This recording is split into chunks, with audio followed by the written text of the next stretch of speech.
Hello, you wonderful people, and welcome to another episode of Super-Fanta-Fi. This being a show where I talk about TV shows of the supernatural, fantasy, and or science fictional genre. For today's episode, I'm going to talk about the latest episode of Once Upon a Time. So a very interesting thing about this episode is something I kind of brought up, I don't know when I brought it up, but it's been pretty recently about Once Upon a Time. It's the whole situation about how Henry feels about Hook as kind of a potential dad figure. Because, you know, like we've heard a little bit about how Henry feels about it. He knows who Hook is, who Hook was in the past, and that he is dating one of his moms, and it's not the, you know, because we never really heard how he felt about Robin. It seemed like he was okay with Robin, I guess, considering Robin was, well, you know, Robin Hood, so it's kind of like, I can't really go wrong, but Captain Hook was Captain Hook, so it's, you know, he's a very dashing, villainous dude, so I guess it's just, it always left a sour taste in Henry's mouth, I guess, for different reasons. For one, because something to me, you know, because that popped up in this episode is because, like, he doesn't really count Hook as one of the family. It seems like he's like, oh yeah, oh, we're in trouble again, I shouldn't be surprised when it comes to you. It's like, to me, I found it very interesting because it's like, well, you were willing to give Regina a chance, second chance. And I guess you've been giving Hook one this entire time too, but it's like, it seems like all that was kind of bottled up underneath, like, you know, because the evil queen, you know, ended up revealing like, oh yeah, he kept the shears and everything, and it's like, oh yeah, he's gonna be your new dad. He's like, he's not my dad, you know, like, I knew that was bubbling there. And then she's like, I mean, who's to say that's going to stay that way for long? Because that's the question, like, you know, he is kind of in a position to be a father figure. Like, how does Henry really feel about him? And it seems like Henry's like, yeah, he's my mom's boyfriend, you know?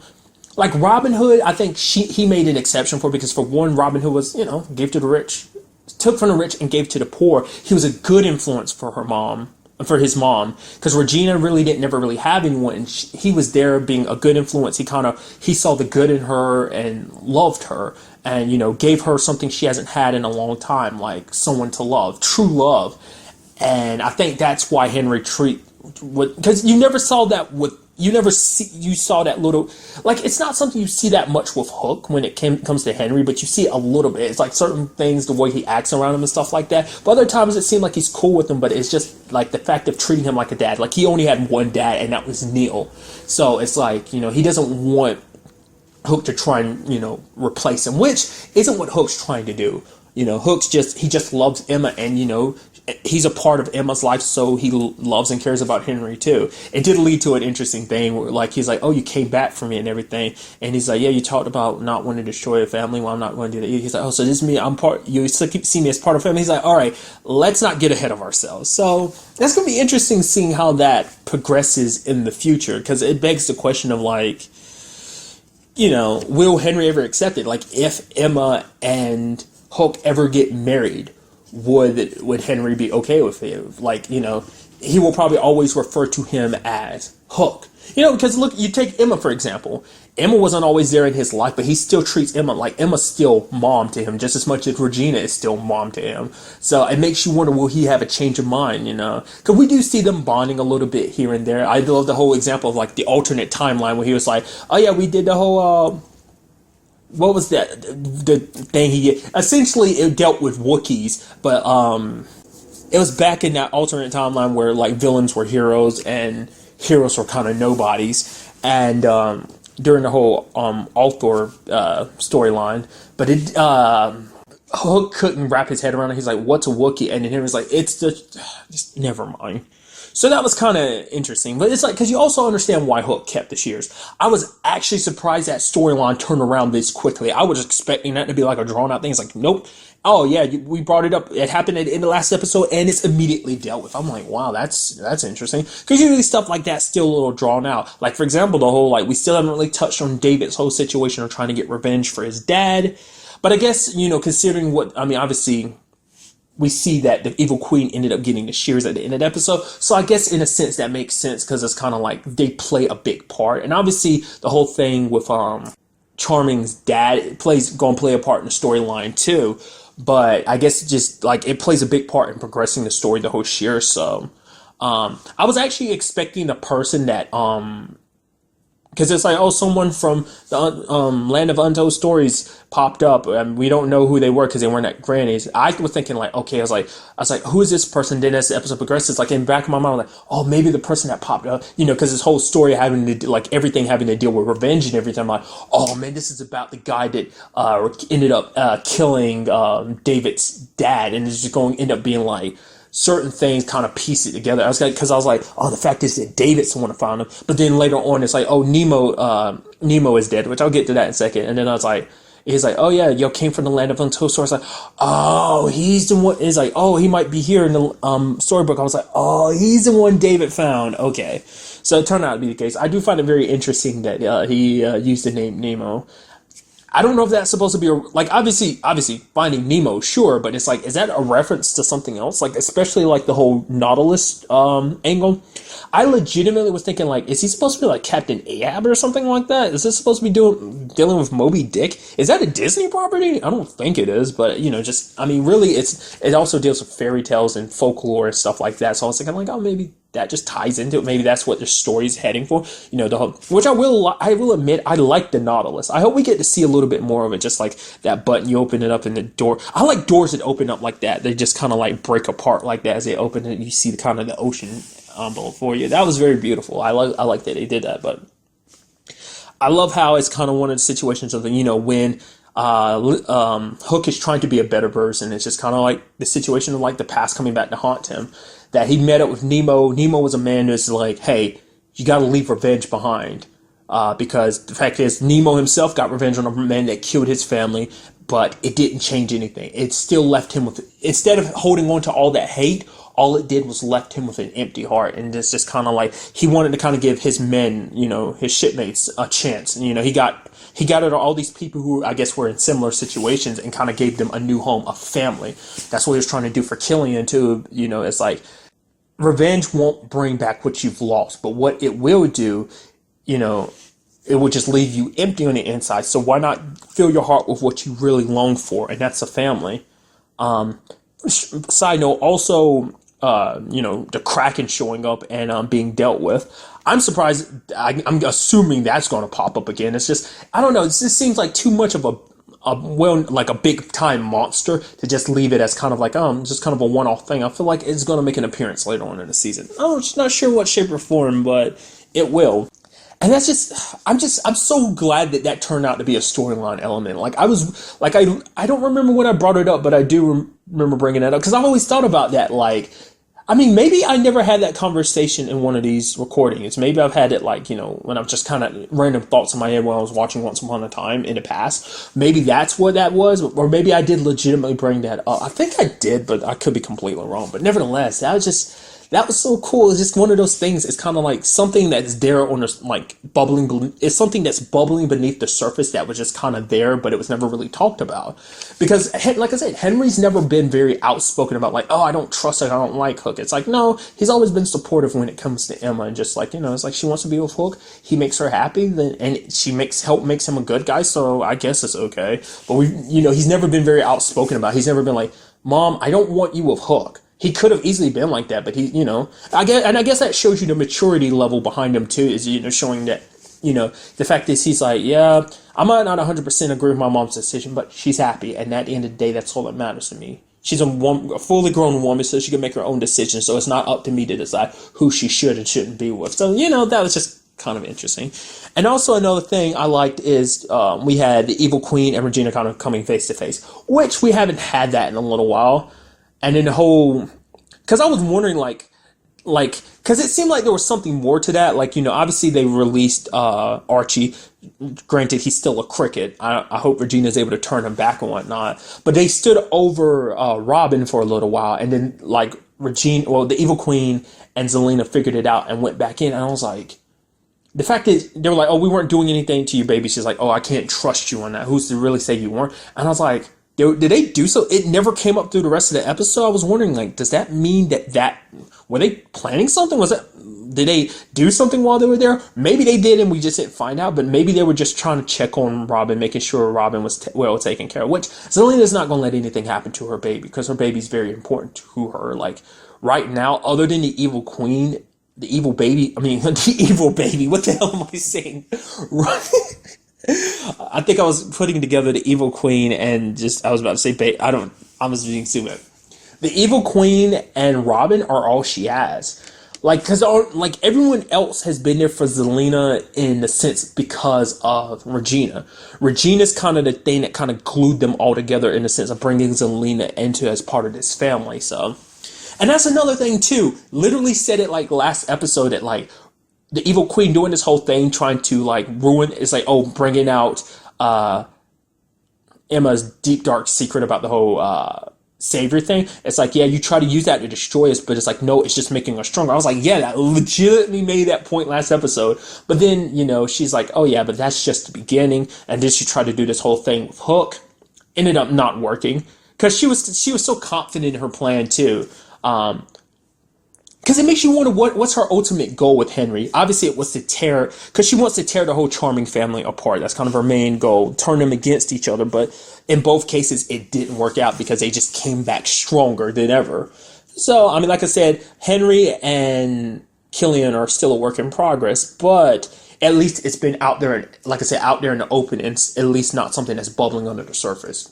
So, at least they kind of openly deal with it without it kind of being, you know, an issue.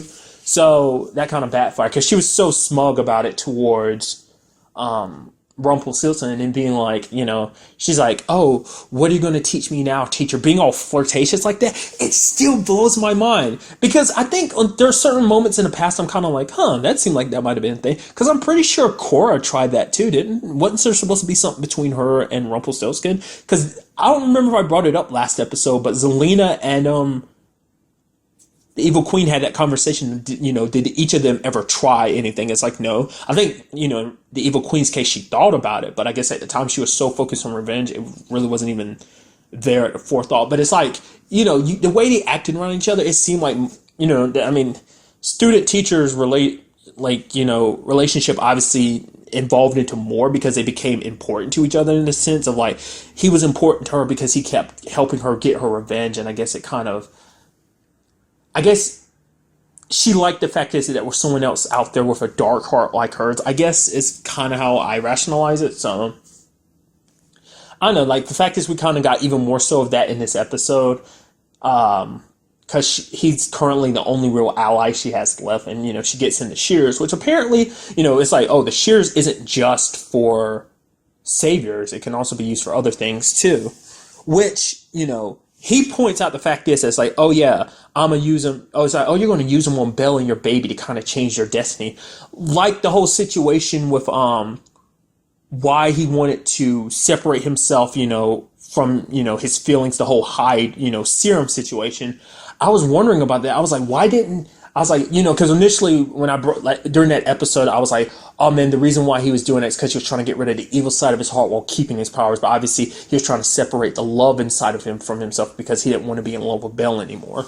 You know, he felt that love was a weakness. So my brain initially, when he's talking about he wants to Shears, I'm like, oh, he wants to sever his destiny with the Dark One. Oh no, he wants to use it on Belle and the baby. Never mind. And like, I always kind of give him the benefit of the doubt and try to like look at the more optimistic approach rather than kind of like the dark and negative approach of being like, oh, trying to change them rather than trying to change yourself. I see. Because that's a big part of the episode. Well, not big, but it's a story element too. It's like, Belle's struggling with the whole situation and being like, whether Rumpel should be a part of the child's life or not. He's still the father, but it's like, he's lied to her. Their past, it's just too much in her past. Like, she doesn't know if she can just go through with that anymore. She's been lied, used, and manipulated so many times by Rumpel. Fooled by him. She's had enough, and she doesn't know if she can go down that route anymore. But the whole situation with her son during that whole dream sequence, it showed her how much her son already hates Rumpel, and she doesn't want that. She has hope for Rumpelstiltskin that when the time comes, he could be there for the child. But at the same time, it's kind of like, you know, she's kind of keeping him at bay now, you know, keeping him away, keeping her distance from him. But she wonders, like, when the child comes, will it be a different story? Like, will she be able to have the strength to keep him away? Or will she kind of give in to herself that she normally has been in the past to always give him another chance, give him another chance and another and another? And, you know, will that be, you know, trying to do the right thing for both her and their child? So, which it's hard to say, you know. I mean, because even with Bellfire in his life, he ended up going down this path. I mean, granted, he did it for the right reasons. He wanted to be stronger. He wanted to be powerful for his son, but that inadvertently just ended up pushing, Bellfire/Neil away. Maybe he'll learn from those mistakes. I don't know, because, I mean, when you look at it, it's kind of like things played out the way they did is because he was so obsessed with power, and who's to say that won't come back to bite his second child? Especially when you had that thing, because that whole thing about Belle like slipping the ultrasound underneath the door, I swear I thought she was going to come into the door or at least look through and see the Queen and Rumpelstiltskin kissing. I was like, for one, wow, that happened. That's like, it's weird yet awesome. It's like, oh, that's cute in a obviously villainous way. It's just like, I just never would have expected that. That never, like I said, hints and stuff here and there, but it's not something it's in the back of your mind, so you don't really, you're like, oh, no, there's no way that's happening, and it's like, it's a thing now. It's kind of weird. It's just interesting that I was halfway expecting her to see that, and then she was just kind of like, oh, going to run away, because she was like, oh, I was going to give you a second chance, Rumple, but now I see that you're working with the evil queen. No. But she didn't see it. She just slipped underneath the door. I was like, okay, so that didn't go the way I thought. Because they were still kissing when she was outside the door, so that's why I was so sure, but that turned out not to be the case. I'm very interested to see how that will influence him in the future, like the whole, like, him and her being a thing, possibly, but plus also their child, because, Belle is tied into the Charming family as well, because technically they're part of her family too. Everyone's a gigantic family in Storybrooke, but also because it's like, well, she was married, still technically is married to Rumple, who is Henry's grandfather. So it's kind of like, I love, one of my favorite things was Henry in the past calling her grandma. She's like, you could just call me Belle, don't call me grandma. He's like, grandma. It's just like, it's weird. I'm like, Belle's not that much older than Henry, and it's like, you're calling me grandma? Stop, that's weird. Just call me Belle. So it'd be kind of interesting, because it seems like, in exchange for the shears, she's like, I'm gonna go back to the original plan. The thing I want more so than anything, Snow White's heart. So how will that affect him in the future? It's like this whole, well, maybe his baby make him second guess working with her. Where's this whole situation going to go? Like, I've kind of thrown out there how I feel like things are going to go with the evil queen, but where's Zelena and Rumpelstiltskin going to fall in this, like, whole crazy situation? I mean, plus you have Killian and Henry trying to think of another way to kind of help him out, because they're like, no, there's no way that whole thing is going to happen. We're going to find another way. Because another part in this episode, really quickly, is Aladdin. Emma was there kind of talking to him, like, the fact of the matter is Aladdin ran away from being a savior, and it's just kind of like he's afraid to go back because he's afraid to face the past, afraid to face any mistakes he made. But Emma's like, dude, I ran away multiple times. I was scared of being the savior, but you know what? I kept turning around and I came back, and that's what's important. Like, you might run away at first, but as long as you come back, it's okay, because once you come back, no matter how big the mistake is, you can always make up for it, but you can't if you run away. You have to kind of find the courage within yourself to face it. And he's willing to, because it's like, Jasmine ends up explaining to him, it's like, yeah, Agrabah disappeared. Like, doesn't really, like, there's no, like, it's not like Agrabah was kind of, like, there was a storm and it kind of got swept away. So, like, I'm assuming that's got something to do with Jafar, but I'm very interested to see, like, where that all goes, because I felt like, Aladdin could be a little bit of a teacher for Emma, kind of helping her understand a little bit better of, like, what it's like being a savior, because maybe he was, I mean, like I said, the whole time situation, so maybe he was a savior a lot longer than her. I don't know. And it's still kind of sad that, Aladdin's trying to spend time with her. She's like, oh, we have to talk about something important. Agrabah, and it's like, oh, like, he has feelings for you, you kind of have feelings for him, but I guess, more so than anything, duty comes first, and that's kind of it sucks in that regard. And kind of tying back to it, I completely skipped over it, the whole Liam situation, how that came back to bite him in the ass. Like, the guy was talking about he wanted revenge, and the fact is, Killian kept looking at the desk, and I was like, what are you looking at? It's like, he's like, oh, what did he say? Oh, what was his name again? I was like, it was like Liam. I was like, oh my goodness, because I'd almost completely forgotten about that. Didn't that pop up last season, that story element? Wasn't that when they were still in the underworld that came up? The whole situation about him killing his dad. I'd almost forgotten about it. I was like, right, because you have a half-brother also named Liam, because the whole thing pissed him off, because it's like, you went off and had another kid, and you had the audacity to name him after one of the kids you abandoned. It's like, screw you, Dad, and ended up killing him, which, harbored so much hate within him. Because initially, Liam had kind of let go of the hate because he had Nemo to kind of tell him like it's okay. But it brought up because Hook kind of brought up a very interesting thing. It's kind of like it's very easy to let go of your vengeance when it's not in front of your face. I mean, because let's look at Nemo. Nemo kind of gave in to him, but that's because he's given in that he wants people to let their vengeance go. I mean, when you look at Killian now, yes, he has his problems with Rumpelstiltskin, but there have been points where he went after Rumple, but now he's kind of let that go because he's got Emma and Henry, so he's got a family that he needs to protect, and that family is more important to it than his revenge. And it seems like him and Liam are kind of in a good space. I mean, especially because like I said, it changes everything. It's like once the source of your revenge is right there in front of you, it's very different from them being like a far off concept. Because for him, he was also always chasing after the crocodile, always trying to find a way of defeating him. But in Liam's case, it's like, oh, the man who killed my dad right in front of me is right here.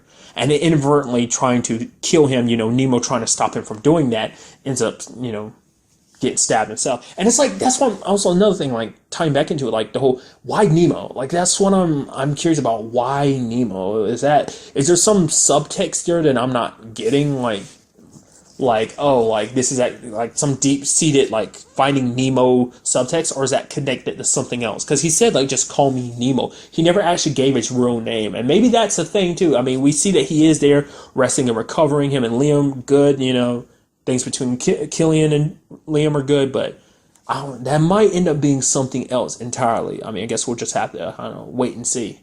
I mean, maybe, like, in this series, like, rather than being fish, Nemo was kind of a human, and basically the family was, his wife.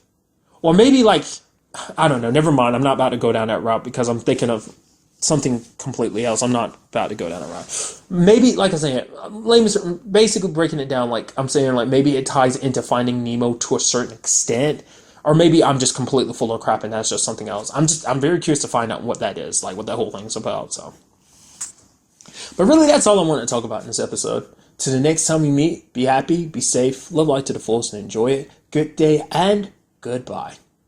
Final side note, I'm just kind of tacking this on at the end. It's kind of interesting that they kind of popped it up that the evil queen couldn't actually kill Regina. Like, she was about to pop, like, fireball Charming and Snow White until Regina popped in the way, because even she knows, like, yeah, if I kill you, I'm as good as dead. And maybe that's going to be something in the future to kind of separate their destinies and whatnot. And maybe that's where the shares are going to come into place, too, maybe for her, too. Maybe it means separating her destiny from Regina's. Could be where that goes. Maybe, maybe not. We'll just have to wait and see. Yeah, that was all I wanted to add it in. So, bye.